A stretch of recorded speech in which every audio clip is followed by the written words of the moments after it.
So nonverbal communication plays 5 important roles.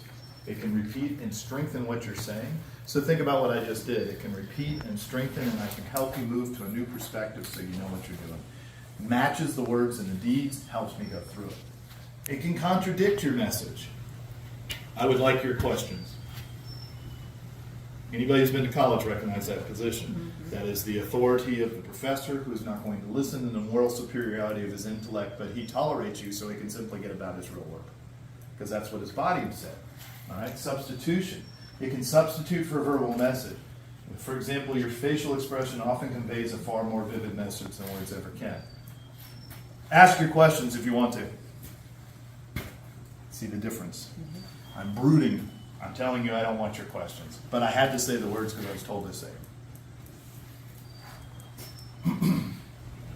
It can compliment. It can help it. As a boss, you pat an employee on the back in addition to giving praise. It can increase the impact of your message. If you watch me coach, what I do is I tell you what to do, and then when you get it, I say, that's awesome. Because now we connected. And she knows I mean it. I looked her in the eye, and I touched her, and I said, that's outstanding. And I praised her in front of everybody. And if something went wrong, we'd simply do it in private. And I wouldn't have to do those things. And when we got done, I'd do the same thing. I appreciate you learning the lesson. Let's get back to work. This helps tremendously. And it can underline a verbal message. Masada Ayub is the best at this. When he raises that dramatic voice of his and he pounds the table, he makes the whole group jump up. See how I raised your energy level by simply doing that? So we have to be a bit of an actor, a bit of a thespian.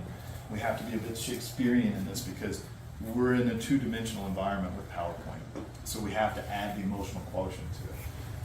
Reverses, pauses, humors, analogies. Analogies are the same thing. Metaphors are different domains. People often mix those up. And stories can be helpful, but they can be harmful. Some people simply teach in stories constantly. I only try to tell a story that accents something, and usually it's at my own demise. It makes fun of me.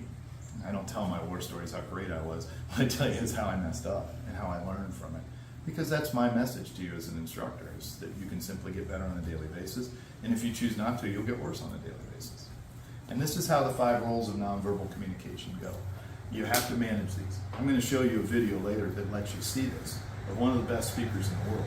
Here's what I recommend to all of you. If you want to be better at this, there's a thing called TED Talks. All right? And they have the Public Speaking World Championship, where people learn to speak. And they give these speeches.